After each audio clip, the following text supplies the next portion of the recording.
film fast cars here at the WRC. It also accelerates way faster. Often we have to film the cars at the start and when they accelerate really quickly. And now with Inspire 2, that's the ease. DJI Film School at the World Rally Championship.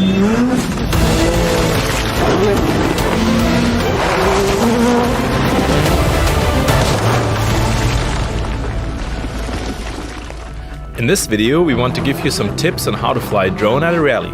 We also want to talk about the composition of the various types of shots. Start to move slowly, and when you see the car, ease into the movement. Timing is everything. Try to avoid panning and pitching the gimbal at the beginning. Rather let the car drive into the frame. Also try placing the car in 1/3 of the frame while moving towards the other 2/3.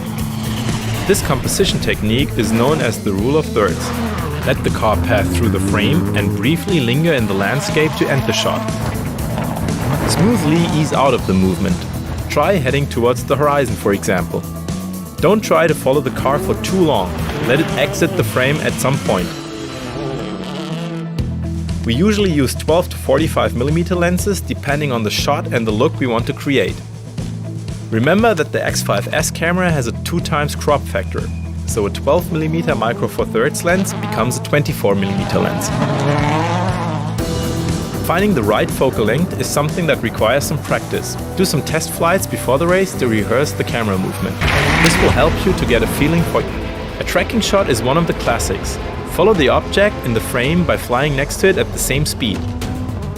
If you track the car from the side, a longer lens works nicely here to transfer the speed of the action. A follow shot involves flying behind the object. A reverse shot requires flying in front of the object.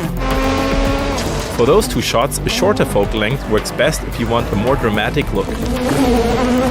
Always maintain a safe distance between the drone and the car. Make sure to fly at a safe angle and height.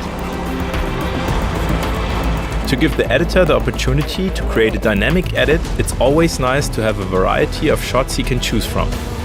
For example, you can try an orbit shot, which is when you circle around the object.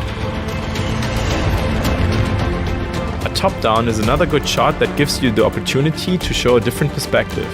A medium focal length works well here. You can either track the car or add a rotation while tracking simultaneously. For more variety and a fast-paced edit, also capture some pass-through shots. Here the object simply passes through the frame without any tracking. With a drone you can also mimic a crane move. The camera starts out close to the ground and then moves up in a crane-like motion. Try to avoid too many changes in the flight direction. Keep it simple. Inspire 2 offers 3 different flight modes. You should choose the right mode according to your personal preferences and the specific shot you want to execute.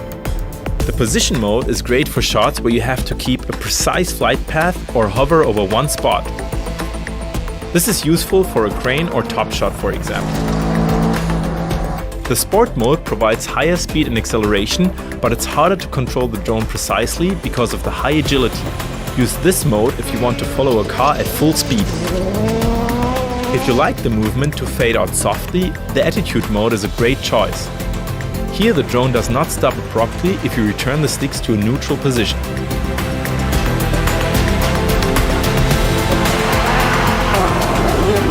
If you have any questions, just leave us a comment below.